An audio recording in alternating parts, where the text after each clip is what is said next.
are they different than a traditional mortgage? Because I think I've been in the financial world for quite a long time, and I know I thought I knew what a reverse mortgage was, but after talking to you, I don't think I really had a basis. So maybe you could start us off with like the differences, and so we can get a primer on it.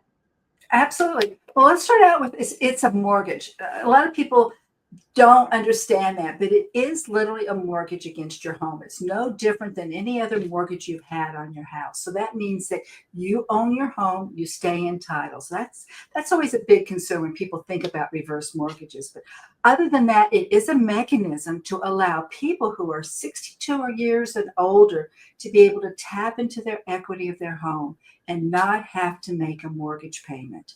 So it's really allowing seniors who may be on fixed incomes or people who are separating and now looking at living on a single income versus living on a double income, a way of using some of that equity to help them continue to live the rest of their life.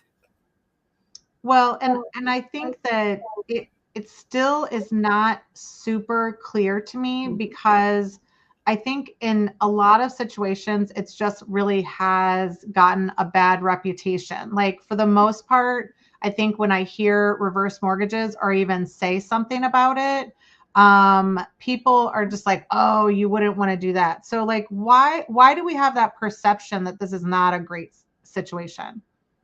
Well, reverse mortgages have been out since President Reagan's era.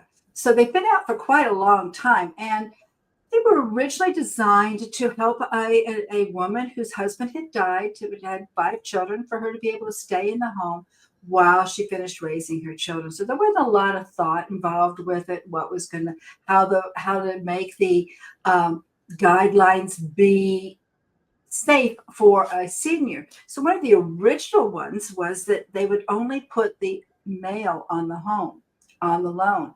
And so when that person passed away, the wife, the female, the spouse, was literally left on the street. And so you literally had widows on the street because a reverse mortgage was done. They sold the home, and where did she go? So, that was kind of an afterthought that they were like, oh, we probably need to really think about that. The other big thing that I think they didn't think about in the beginning of these loans was, can the people who are living in their homes still be able to make their taxes and insurance payments every year? So if you don't make your tax payment, it becomes a tax lien and can cut in front of a mortgage. Mortgage companies don't like that, and actually be sold out from underneath a mortgage. So that's another way that people lost their homes. So when people talk about your grandmother's reverse, those are the ones they're thinking about, that maybe they did lose their home because of a foreclosure, but it was probably because the taxes weren't covered. Nobody checked to make sure that they even had enough funds to do that. Or in the very, very early days, that they didn't put both spouses on. So I tell people, it's not your grandmother's reverse. It is a kinder, gentler reverse mortgage with a lot of bells and whistles and checks in place to make sure that it's regulated well to protect the interest of the senior.